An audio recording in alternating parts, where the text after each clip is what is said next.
Hello everybody, this is Gregory of 5 Minute Catholic Apologetics, where 5 minutes of your time may get you to the divine.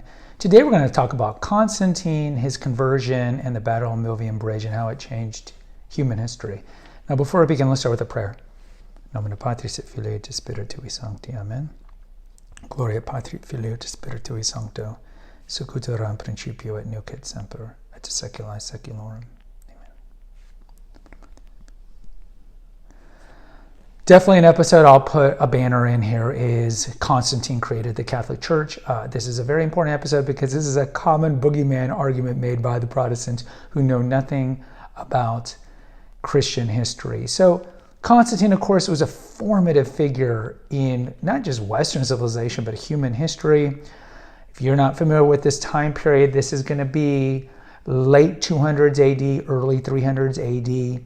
And at the time, the Roman Empire was in havoc. At this point, it was at least 100 years since the Pax Romana in decline. And the very famous emperor before him was Diocletian and Decian. And both of these guys had done humongous persecutions of the Christians. I understand at this time, the Christian Catholics, because there were only Catholics at this time, Christianity was perceived to be like a lower class religion that was causing problems as it was growing for the previous 270 years or so, because Christians would not honor the emperor. In fact, you can see tons of martyrs during this time. They'd be like, we will spare your life. All you have to do is honor the emperor, honor particular pagan god. And of course, the Christian would say no. So in terms of doing their civic duty, these Christians weren't doing it. So Diocletian felt that it was time to persecute very strongly. During this time, after Diocletian had died, Maxentius and Constantine were the up-and-coming rivals to the throne of the Roman Empire. And prior to the Battle of Milvian Bridge, Constantine during the day had seen an image of a cross above the sun. And he thought this was peculiar because he himself had worshipped Sol Invictus, which was a pagan god of the sun, so to speak. So he's like, well, this is strange. And clearly he knew the sign of the cross. So he wasn't stupid. He knew about Christianity, of course. Everybody knew about Christianity. And then at night, prior to the battle with Maxentius, he had a dream where Christ came to him. And I should go back. So when he saw the image, he said, under this banner, you will conquer, you will win. So then he was visited by Christ at night, who essentially reinforced the same message. So the next day he changed the banners of all of his army. And this is a big deal because the banner is a big deal, like what you march under. But he did win the victory, and because of that, human history was changed. He became the sole emperor, and then he reigned for another 20 years. And there's a lot of misunderstandings about Constantine. One of the things was Constantine never interfered with church affairs. He legalized Christianity. You saw this with the Edict of Milan. So Christianity just became legal. It was 70 years later, which is not a lot of time, where Theodosius the Great made it the sole religion of the Roman Empire. But the Edict of Milan in 313 that Constantine did, he just legalized it. Therefore, a lot of the churches, the Christians who had been persecuted, especially so long with Diocletian and Decian, were able to come out. And Constantine gave them buildings so they could have their churches. Instead of meeting in private or in assembly halls or houses, they could come out into to actual buildings.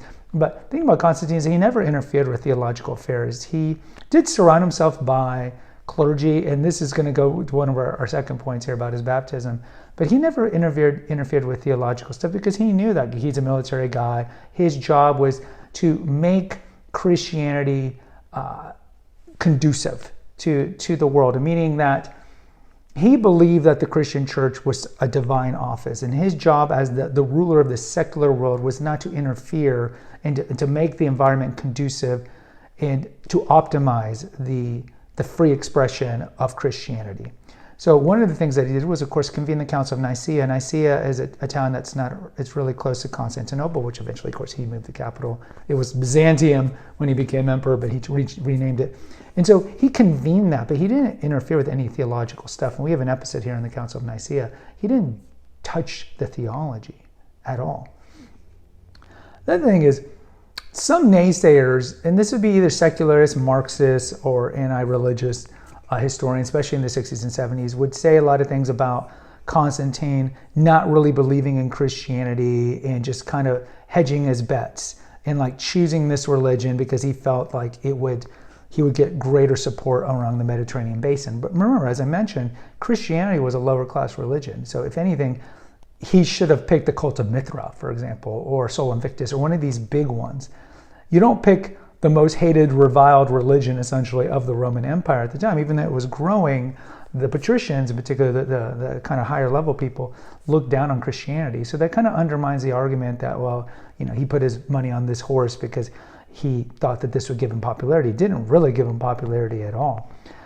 Now, when it goes to his baptism, some people are like, see, he wasn't a practicing Christian, Catholic Christian, because he waited till his deathbed to get baptized.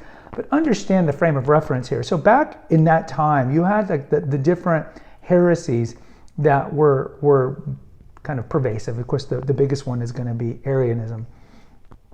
There's also the belief of how often could somebody who entered the faith and be baptized be forgiven. And this was a big controversy. And this was the Donatists who believed, and there were some very well-known theologians, like I believe Tertullian was one of them. I think it was Tertullian, not Origen, who there's notice that there isn't a Saint Tertullian in Britain. But the Tertullian, if I'm not mistaken, was the one who left the faith because he believed that once you're baptized, you can only essentially be forgiven once, and that is it. And so there was this big theological debate in the 3rd century, and this eventually went to the Pope. Can we readmit people into the faith? And understand the context of this was apostasy. So during the persecutions, there were Catholic Christians who left the faith. They're like, I don't want to die, I don't want to die, I don't want to die. And then when the persecution died down in that area, because remember, the persecution was not even, and there were parts of the empire that weren't persecuted at all. They'd want to come back to the faith, and the people are like, hold up, you apostatized. So this was a big controversy. You had one faction essentially that was like, no, Christ says forgive 70 times 7. You think of the parable of the merciful servant, the one who forgives the debt, but then he doesn't forgive the debt of the other person. And you just see it stretched out all through the Old and New Testament, the mercy, mercy, mercy, mercy, forgiveness.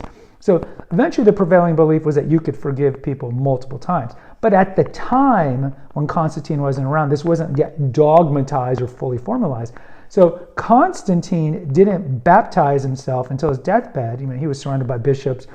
And in fact, he wanted to be baptized in the River Jordan, and he was on his way down there, and he died on the way down there, but luckily, because he was surrounded by clergy, he was baptized before he died. And even to this day, you see like on the eastern side of the church, they have Saint Constantine. They've canonized him as a saint.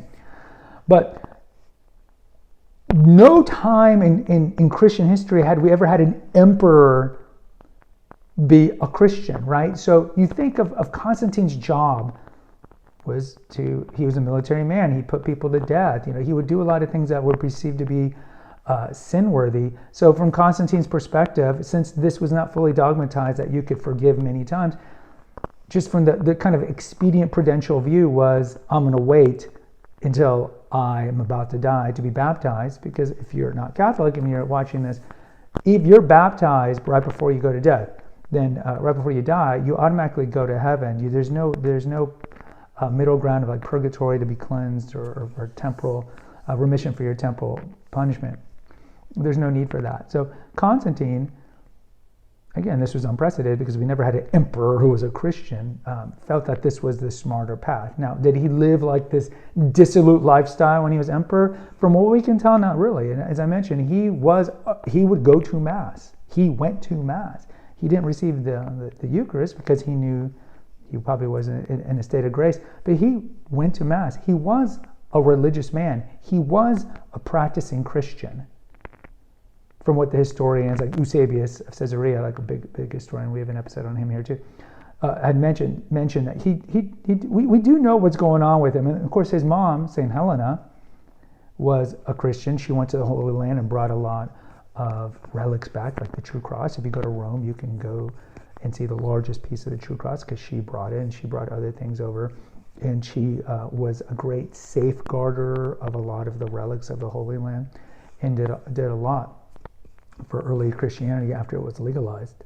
So either way, I just wanted to bring it up to your attention that Constantine is such a boogeyman, and a lot of people just, I mean, you ask a typical Protestant, oh, God created the church. Okay, well, when did Constantine live?